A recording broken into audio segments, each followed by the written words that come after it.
Welcome to CSC Movie Recaps. Today, I'll be explaining the Japanese superhero movie Inuyashiki today. Please click the subscribe button to support the development of our channel.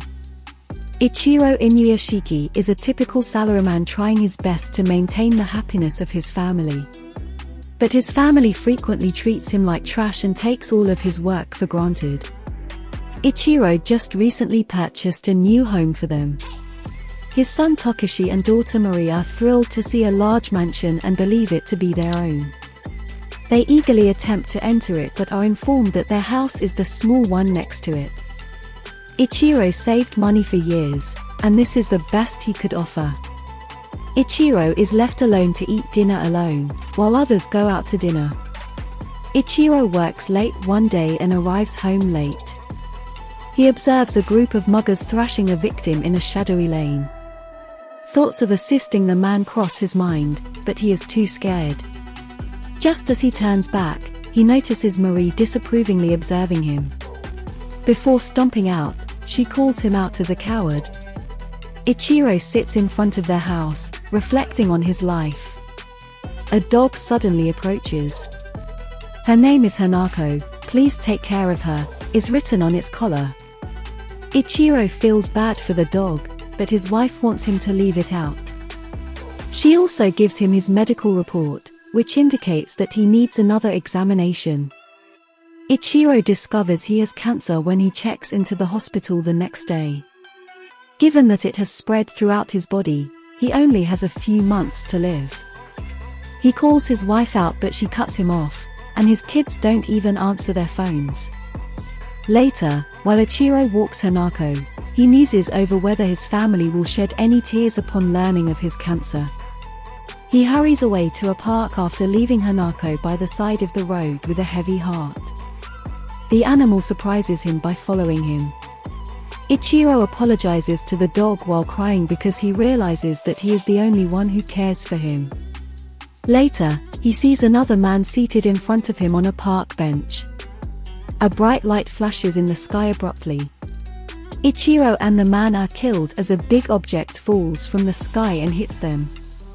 Ichiro, however, awakens the following morning in the same spot where he was injured the night before. Hanako is lying on the ground next to him. He goes to pick up his glasses but finds he can see just fine without them. He carries on with his day because he is unsure of what to do. His hand transforms into a weapon-like device at home and spits out the breakfast he just ate. The electric system inside his skull is revealed as his face begins to fall apart, terrifying him even more.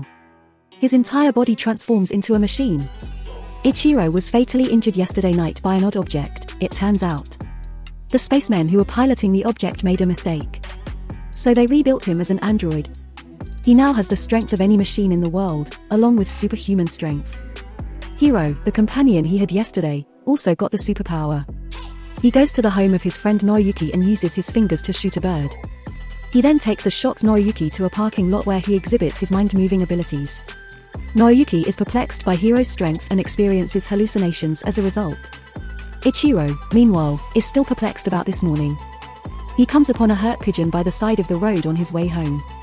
The bird is healed by his hands as he approaches to pick it up, and it takes flight. He hears a mother pleading with physicians to save her son at that precise moment thanks to his improved hearing. He investigates the noise and discovers a sick child lying on a hospital bed. The boy begins to recover like the pigeon as he touches his face. Ichiro cheerfully informs the child that he is healed and joyfully departs for home.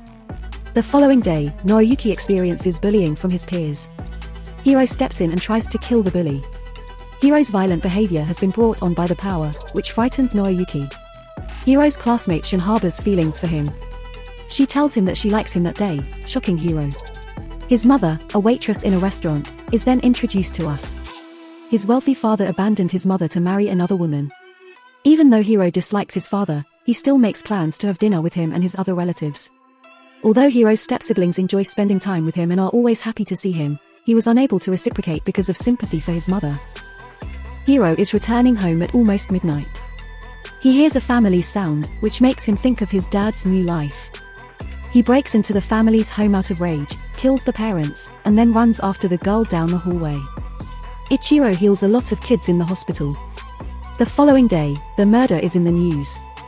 Noriyuki suspects his friend is responsible for the murder because there were no gunshots discovered. Hiro presents him with a sizable sum of money when they first meet. Because of that, the boys argue with each other. How simple it is for Hiro to murder innocent people astounds Noriyuki. He no longer desires to be his friend. The remark made by Noriyuki has devastated Hiro. As he gets home, he discovers his mother has pancreatic cancer and is still in disbelief. In her arms, he starts to sob and makes her a promise that he won't let her pass away. In the meantime, Marie claims she doesn't want to go to college while Ichiro's son gets caught taking cash from his mother's purse. Ichiro declares that he will look out for everyone while the home is in a state of disarray. Marie informs her father that her mother is having an affair with a younger guy and that Tokushi is being tormented at school. She effectively tries to make him feel worse than he does. Ichiro sobs by himself that evening in his room. He hears Noriyuki appealing to God to stop his friend from killing people. Later, Ichiro travels to Hiro after realizing he is referring to him. After some discussion, they conclude that God changed Ichiro and Hiro.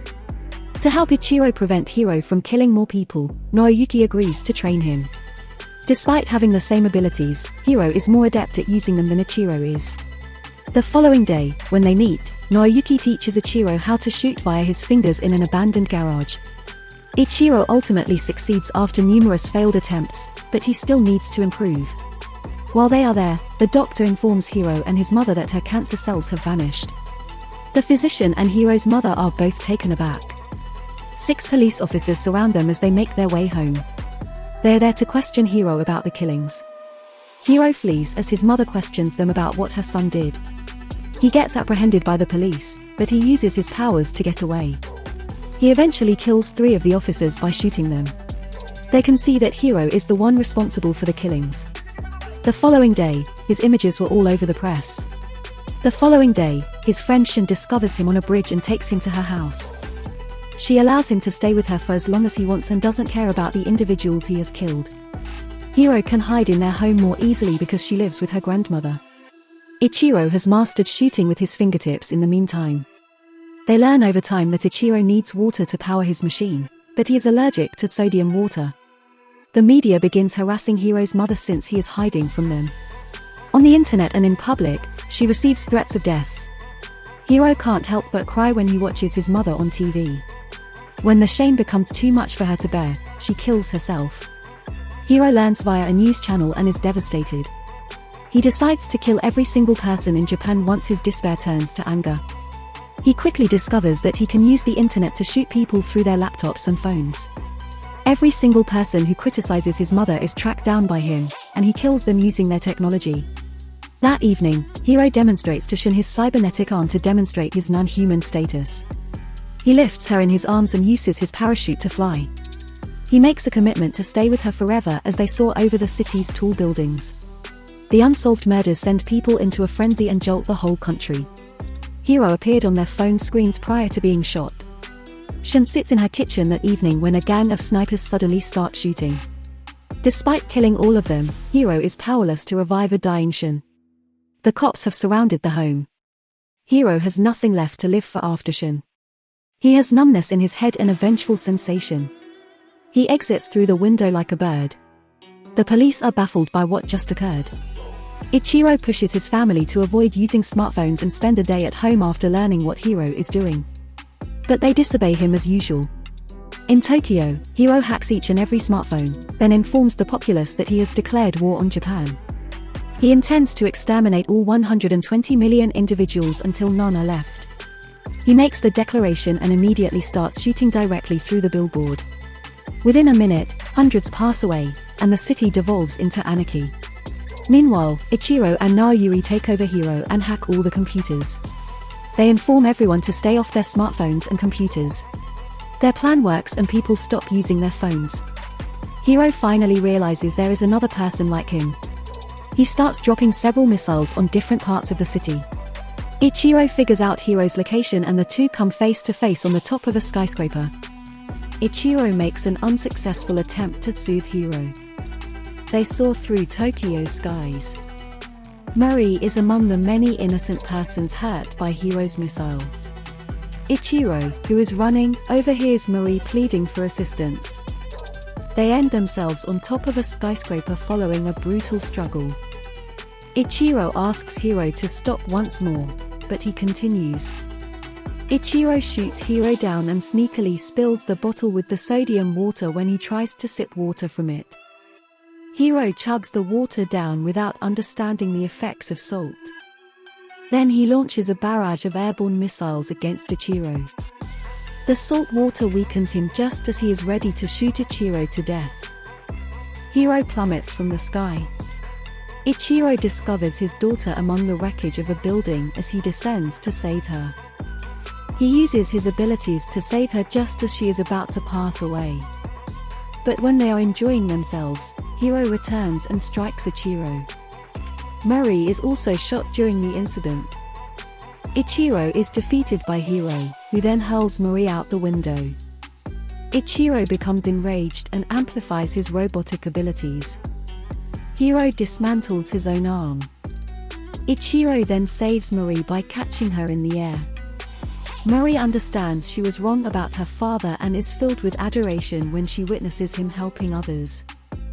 Following the tragedy, Hiro is pronounced deceased by the media. Among his family now, Ichiro is revered, especially by his daughter. To support the channel, switch on the notification feature, subscribe for more videos like this, and leave a like. I appreciate you coming.